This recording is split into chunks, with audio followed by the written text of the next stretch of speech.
Chapitre 21. La Colombie, clé de voûte de l'Amérique latine. Alors même que l'Arabie Saoudite, l'Iran et le Panama constituaient des sujets d'étude aussi fascinants que troublants, ces pays représentaient des exceptions. Comme les deux premiers renfermaient de vastes gisements pétrolifères et que le troisième possédait le canal, ils ne correspondaient pas à la norme. Le cas de la Colombie était plus typique. Maine y conçut un immense projet hydroélectrique et fut la principale firme d'ingénierie à y travailler. Un professeur d'université colombien qui écrivait un livre sur l'histoire des relations panaméricaines me dit un jour que Teddy Roosevelt était conscient de l'importance de son pays. Ce président américain, ex-colonel de la cavalerie de volontaires de la guerre hispano-américaine, aurait parlé de la Colombie en ces termes en la désignant sur une carte géographique. Ce pays est la clé de voûte de l'arche sud-américaine. Je n'ai jamais vérifié cette anecdote, mais il est indéniable que, sur une map monde, la Colombie, située au sommet de l'Amérique du Sud, semble maintenir tout le continent.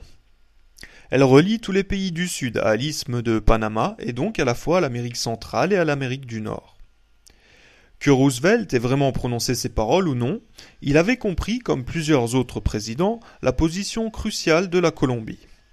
Pendant presque 2 siècles, les États-Unis ont considéré ce pays comme une clé de voûte, ou plus exactement, comme un portail donnant accès à l'hémisphère sud, tant sur le plan commercial que politique. La Colombie est aussi un pays d'une grande beauté.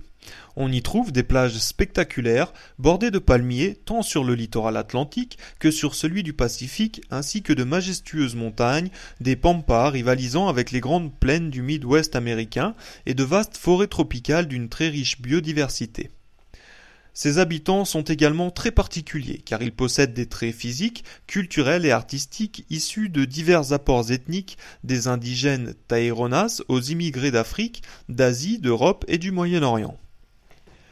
La Colombie a joué un rôle déterminant dans l'histoire et la culture de l'Amérique latine. Pendant la période coloniale, elle fut le lieu de résidence du vice-roi de tous les territoires espagnols situés au nord du Pérou et au sud du Costa Rica.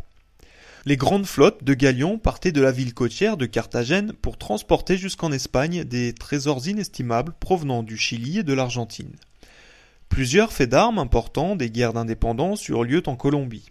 Par exemple, en 1819, l'armée dirigée par Simón Bolívar vainquit les royalistes espagnols à la bataille décisive de Boyacá. Je savais qu'à notre époque, la Colombie avait produit quelques-uns des plus brillants écrivains, artistes, philosophes et intellectuels de l'Amérique latine. Ses gouvernements avaient toujours été relativement démocratiques, ainsi que responsables sur le plan financier.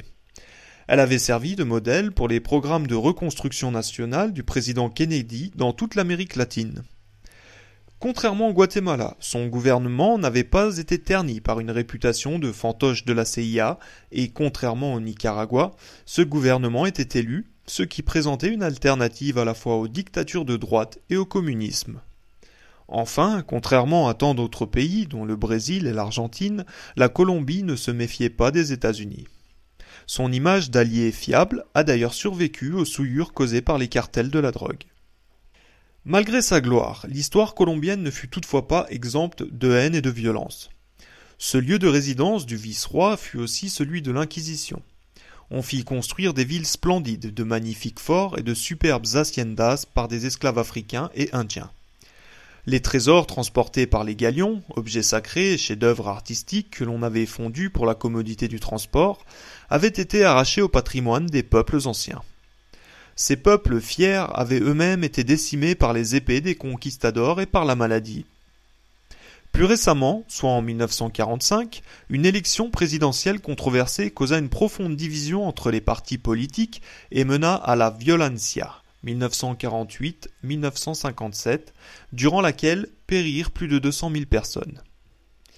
Malgré ces conflits et ces contradictions, Washington et Wall Street ont toujours considéré la Colombie comme un élément essentiel pour la promotion des intérêts politiques et commerciaux panaméricains.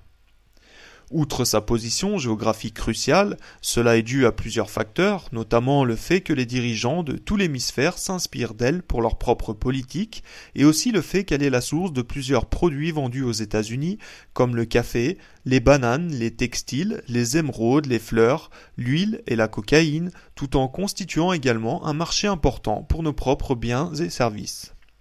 Ce fut le cas de l'expertise d'ingénierie et de construction à la fin du XXe siècle. La Colombie présentait une situation semblable à celle de plusieurs pays où j'ai travaillé.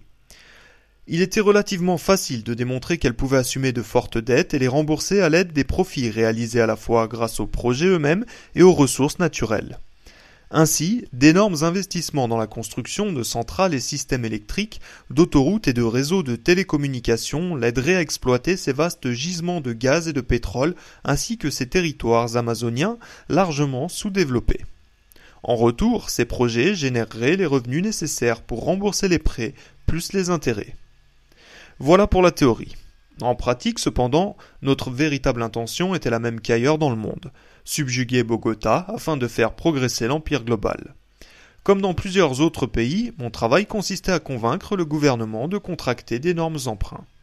La Colombie n'ayant pas la chance d'avoir à sa tête un Torrijos, je ne pouvais qu'établir des prévisions économiques et de charges électriques gonflées. Mis à part mes moments de culpabilité, la Colombie devint mon refuge personnel. J'y avais séjourné pendant 2 mois avec Anne au début des années 70 et j'avais même versé un acompte sur l'achat d'une petite plantation de café située dans les montagnes du littoral antillais. Nous y étions dans la situation idéale pour guérir les blessures que nous nous étions infligées au cours des années précédentes, mais elles s'avérèrent finalement trop profondes.